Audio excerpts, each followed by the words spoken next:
Et juste dernièrement, j'ai entendu quelqu'un qui a dit ça pue comme une chinoise ici.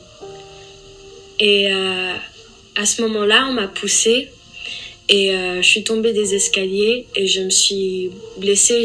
J'avais mal à la cheville.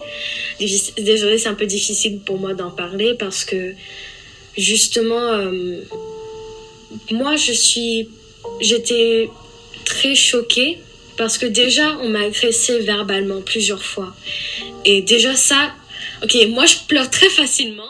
Moi, je m'appelle Emma ou Emmanuel. J'ai grandi aux Philippines, mais j'ai la nationalité française des Philippines. Je suis anglophone de base, donc c'est peut-être pour ça si vous entendez un accent ou si je fais des fautes de français, je m'excuse en avance. Et je fais de la musique, tout simplement.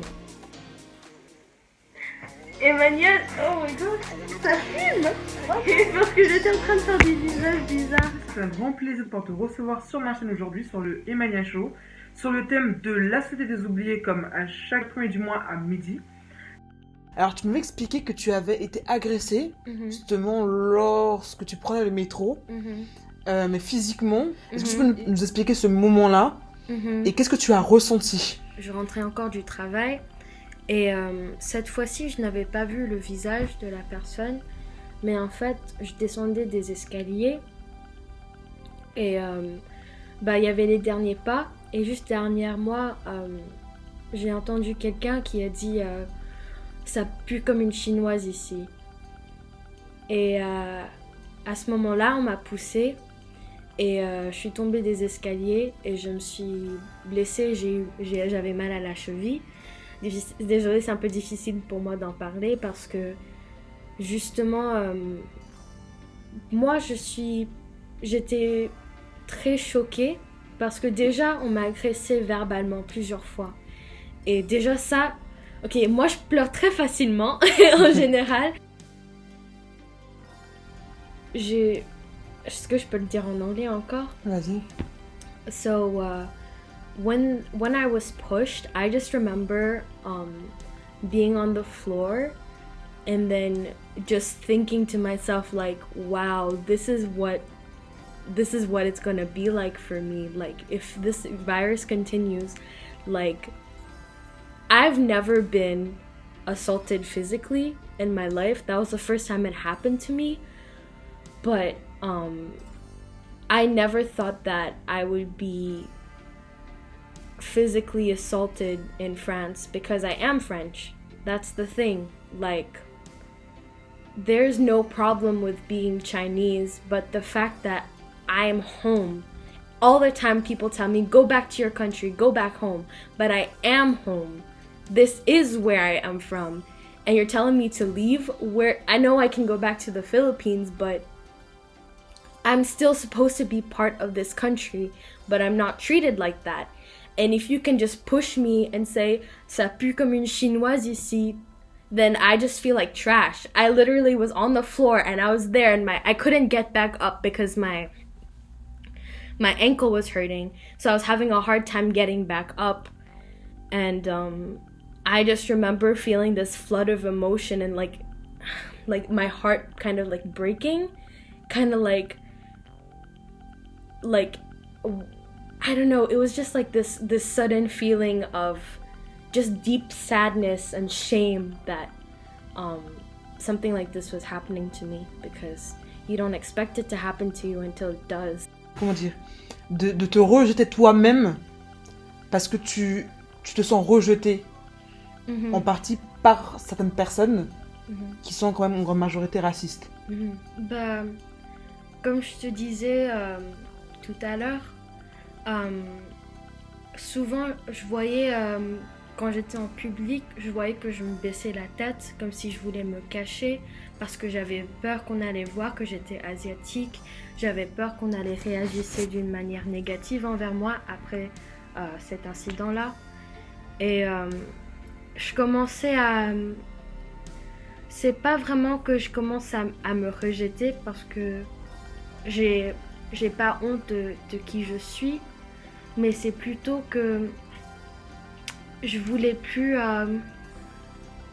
je voulais plus sentir de la même façon, tu vois. Donc pour moi, si j'évitais les regards des gens, si je me cachais, entre guillemets, au moins je serais plus protégée. Alors là, nous allons passer à la rubrique culture générale. Est-ce que tu es prêt pour la culture générale? Petite question. Alors, toujours sur des concepts. Hein. Je pense que je vais vous la rubrique, peut-être rubrique conceptuelle, peut-être. Alors, dis-moi. Si je réponds mal, tu peux le supprimer, j'espère. Ouais, je suis très Tu connais, c'est le business complot. Je réponds mal, ok, vas-y. Tu vas bien répondre. Alors, selon toi, qu'est-ce que signifie le terme asiatiqueté, pardon? Ok. Bah, c'est quelqu'un d'origine asiatique et ou qui a qui a de la culture asiatique ou qui a grandi dans une culture asiatique. Mais donc... Alors, je tiens à vous dire que asiatiqueté n'est pas une notion, mais un concept. C'est un mot qui a été assemblé par une internaute de l'œuf Post.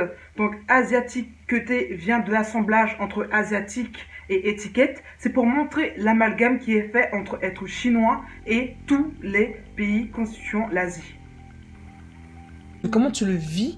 Est-ce que tu penses que le fait qu'il y a la Covid, que le racisme, en tout cas envers les Asiatiques, a augmenté?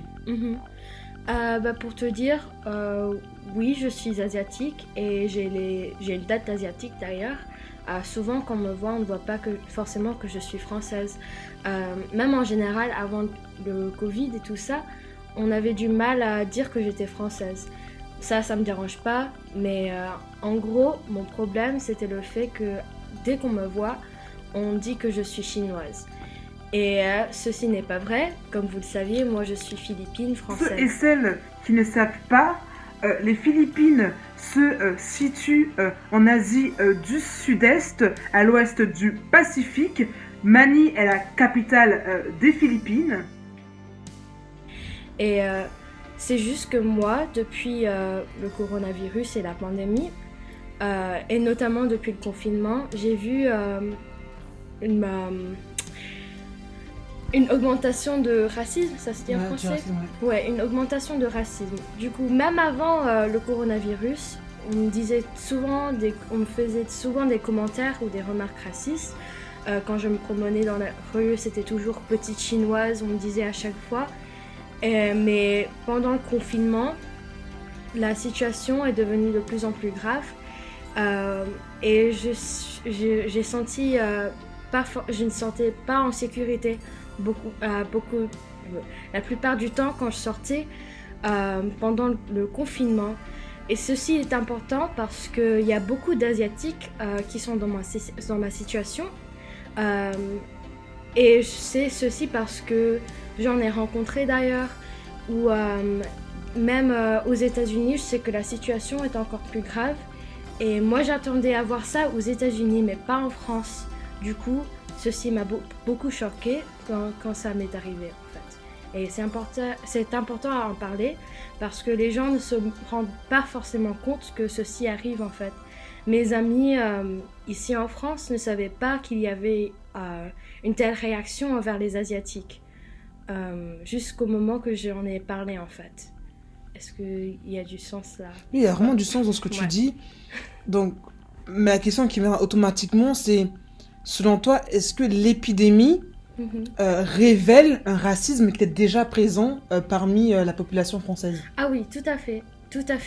Je pense que la pandémie, en fait, ça a donné une excuse pour bien montrer ce racisme.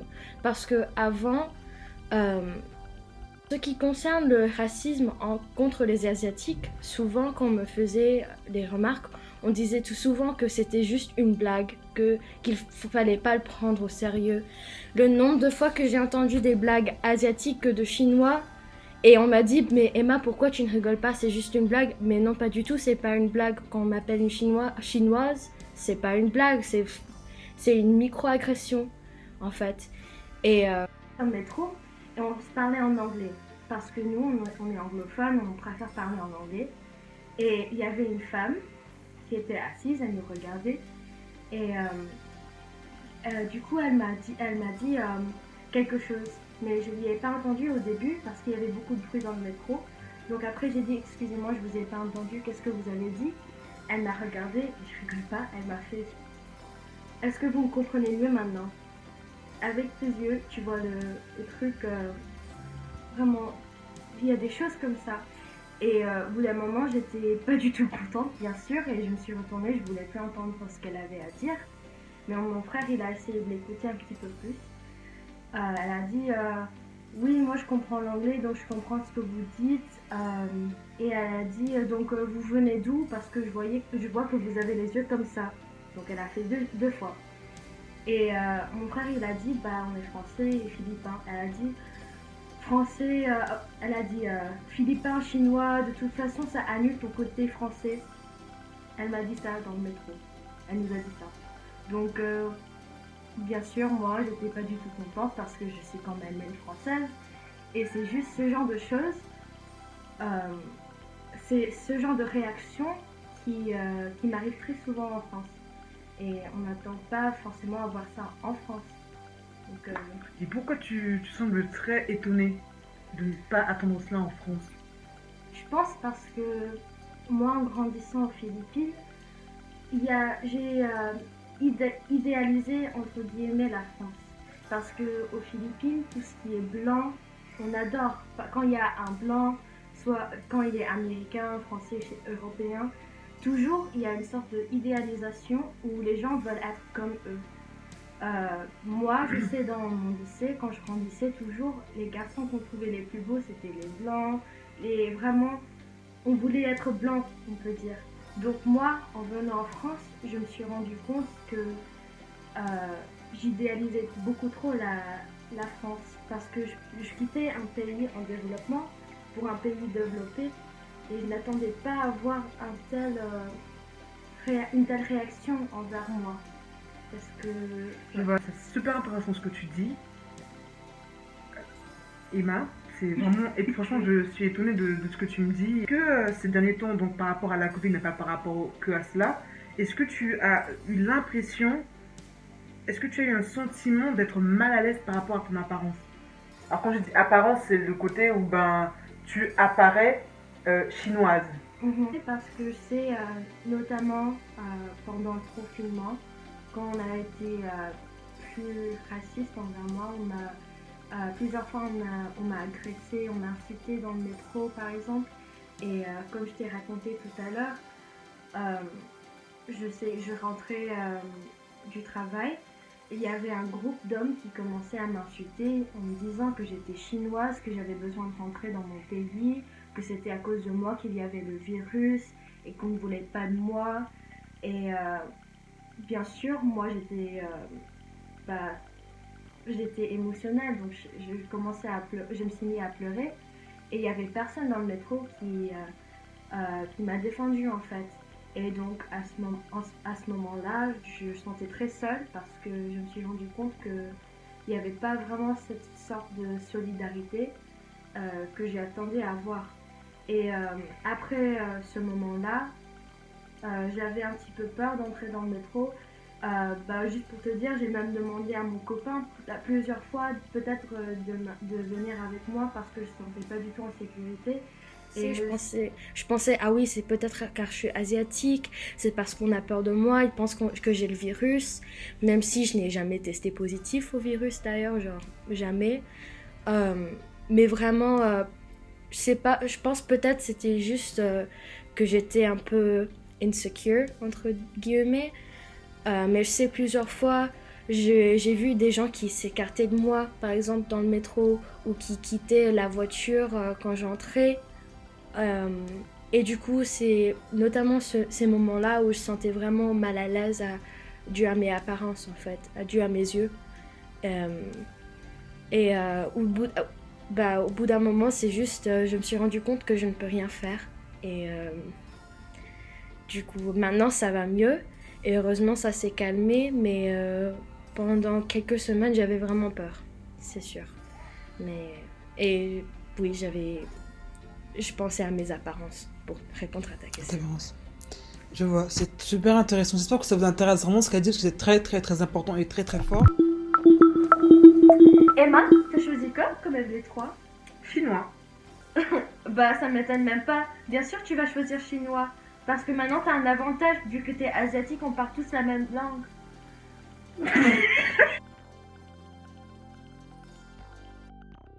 I feel bruised, my heart's constricted in my chest, and I'm through with that. Oh, oh, oh, I've been used. Oh, I've been bruised. Oh, I've been duped. Oh, I've been fooled. Oh, how you're so cool. How you're so cool.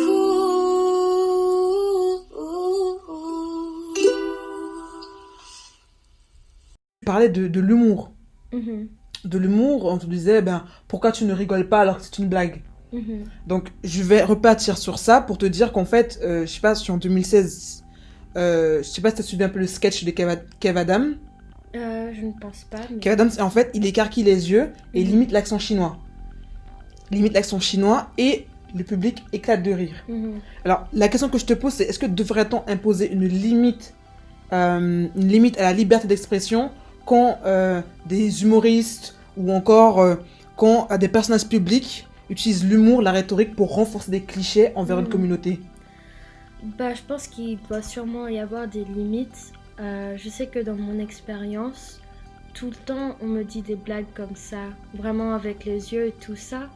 Et c'est marrant parce que quand j'habitais aux Philippines, je savais que j'étais asiatique, mais je le sentais pas vraiment parce que c'était vraiment le norme là-bas. Mais en venant en France, vraiment, dès que je suis venue, immédiatement, on m'a vu, on m'a dit « Ah, t'es asiatique, toi.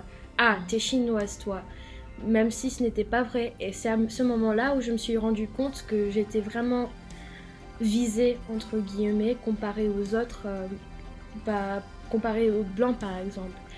Et moi, je sais que je trouve que le racisme contre les Asiatiques, c'est pas vraiment... On le prend pas au sérieux, pour te le dire simplement, parce qu'il y a tant de blagues et on dit souvent que les stéréotypes asiatiques sont pas méchants, comme le stéréotype de l'asiatique qui est super intelligent ou le stéréotype de l'asiatique qui est super riche.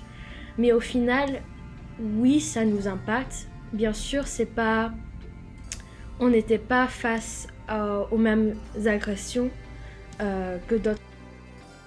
Mais quand même, ça existe et on ne le prend pas au sérieux. Je sais que parmi même mes amis, je ne vais pas préciser qui parce que maintenant je sais que c'est réglé, mais j'avais une amie qui me faisait cette blague plusieurs fois et je lui ai dit plusieurs fois que je n'étais pas du tout à l'aise avec ce genre de blague, mais en fait, elle n'a pas compris pourquoi. Donc elle continuait, et au bout d'un moment, quand je me suis fâchée, c'est à ce moment-là, elle s'est rendue compte qu'elle avait besoin de s'arrêter en fait, avec ce genre de blague. Et on se rend pas compte que ça peut nous impacter en fait, d'entendre ce genre de remarques. Et donc je suis tout à fait d'accord avec le fait d'imposer peut-être des limites. Je peux le dire en anglais, c'est franchement. Okay, racist towards Asians, they immediately say it's a joke. We can never, if we're hurt by it, then it's our problem. Like, we can't have a problem with it, we just have to accept it. And I feel like a lot of Asians would agree with me in saying that it's really disregarded when people are racist against us. La rubrique question actuelle, bien que Emma est en train de manger, mais c'est pas grave, ici on se sent bien, on est à l'aise, on est sur Divergent EM. Toujours dans l'excès. Alors, question actuelle. Alors, comme je sais que tu es en plus en relation internationale, tu es une anglophone, donc je pense que c'est la question parfaite actuelle qui pourrait correspondre à tes compétences. Un peu de pression, mais vas-y. Pas de pression, ok. Pas de pression, un peu de pression, c'est ce qu'il faut. Alors, quelle est ta réaction lorsque tu entends le président américain lors du second débat présidentiel face à Joe Biden? Il dit I can tell you from personal experience, I had it, I got better. Il parle du coronavirus. Yeah. Ouais, j'ai vu l'extrait. Le président des États-Unis, et donc on peut même dire qu'il est considéré comme une des personnes les plus importantes du monde. Même si c'est dans le monde Trump. Mais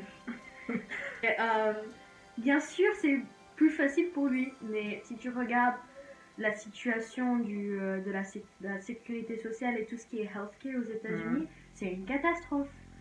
La majorité des gens n'ont pas du tout les mêmes moyens que lui. Et ils peuvent pas avoir les mêmes traitements. Donc je trouve ce qu'il a dit, c'est très ignorant. Je trouve que c'est ignorant parce que pas tout le monde a les mêmes ressources que lui, bien sûr. Il peut dire ah oui, coronavirus, c'est pas un vrai problème. Mais comment tu peux dire ça face au pays, les États-Unis avec le plus de cas au monde? Comment tu peux dire ça quand il y a... Je ne peux pas te dire maintenant le nombre de décès, ou le nombre de cas, ou le nombre de gens qui souffrent depuis des mois à cause du virus. Mais comment... Pour moi, c'est évident qu'il aurait été guéri plus facilement, c'est sûr. Le racisme, je ne sais pas si tu connais le péril jaune. Le péril jaune est une thèse développée à la fin du 19e siècle. Un péril signifie lorsqu'un état de sûreté est menacé. Les théoriciens défendant la hiérarchisation des races créent le parallèle entre être chinois et être jaune. Plus concrètement, la thèse du péril jaune se caractérise par le déclin des Blancs, donc de l'Occident, face à l'ascension, l'invasion des Chinois. Sans cette thèse, les personnes de race jaune cumuleraient des ressources de domination et donc exerceraient une menace, un danger à caractère économique sur l'existence de la domination blanche. Si vous souhaitez en savoir plus, je vous recommande une excellente revue, celle de Marion Gaspard, intitulée Péril chinois et déclin jaune. Pardon, excusez-moi, je me suis trompée. Péril chinois et déclin européen.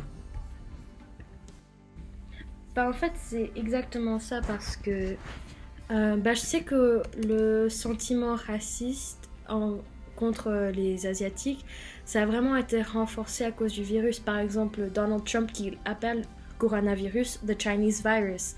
Et donc, tu peux voir, dès qu'il a commencé à blâmer les Chinois, et on se concentrait sur eux, vraiment le taux d'agression contre les Asiatiques a vraiment augmenté. Et c'est juste des petites choses comme ça.